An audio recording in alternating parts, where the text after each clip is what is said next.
So I'm delighted, therefore, that we have Kerrie Machin, Partner and Head of Business Development at Mitigo Group, to shed some further insights into what life science organisations should be thinking about when it comes to cybersecurity. So before asking some of the key questions that we have planned, perhaps you'd like to do a short introduction to yourself, Kerrie. Thanks very much. So yes, Kerrie Machin, one of the partners here at Mitigo. I've worked in compliance, if you like, for about 20 years, helping businesses understand and mitigate risk.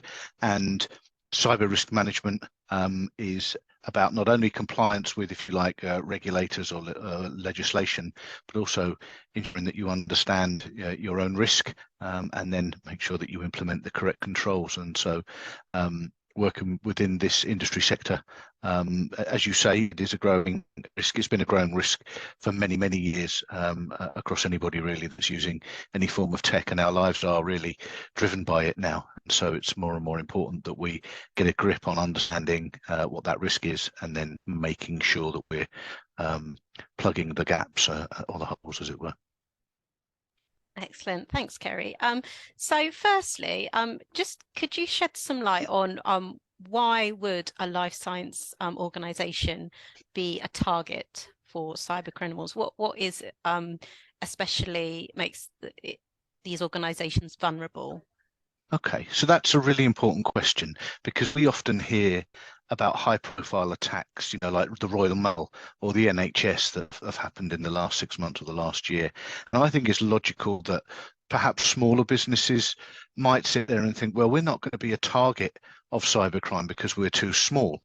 And yet thousands and thousands of SMEs are falling victim to cyber criminals. And that's because, and you just used the right word, vulnerability is the target. So if you have some form of vulnerability, cyber criminals will use all manner of methods in order to infiltrate your business, and they know what they're looking for and how to extort money or make money from your members or from businesses, as it were.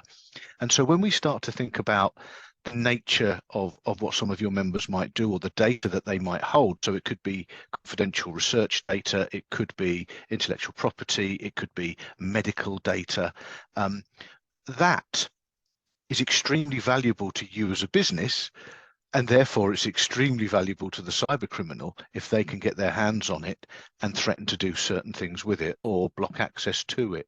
And so if you've got vulnerability and you allow somebody in, they're going to know what to do once they've had a look round.